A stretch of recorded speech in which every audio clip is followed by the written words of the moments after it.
বরিশালে এমন এক শব্দ শোনা যেত যার উৎস আজও কেউ খুঁজে পায়নি।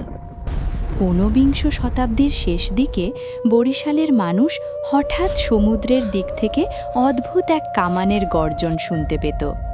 ইতিহাসে এটি বরিশাল গানস নামে পরিচিত। উপকূলে কোনো ঝড় ছিল না, কোনো যুদ্ধ ছিল না, এমনকি কোনো ভূমিকম্পও ছিল না। তবুও সেই আকাশ কাঁপানো বিকট আওয়াজ কোথা থেকে আসতো? তৎকালীন ব্রিটিশ অফিসাররাও এর কারণ খুঁজে পাননি। স্থানীয়রা বিশ্বাস করত সমুদ্রের নিচে কোনো অদৃশ্য সেনাবাহিনী এই আওয়াজ করছে।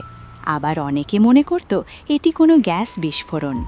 আজও বিজ্ঞান শতভাগ নিশ্চিত হয়ে বলতে পারে না এর আসল কারণ কী ছিল। বরিশাল গানস আজও বাংলাদেশের অন্যতম বড় এক অমীমাংসিত রহস্য। আপনি কি এই রহস্যের কথা আগে শুনেছেন? কমেন্টে জানান। আর বাংলাদেশের এমন আরও রোমাঞ্চকর তথ্য জানতে সাবস্ক্রাইব করুন রহস্য ডায়েরি।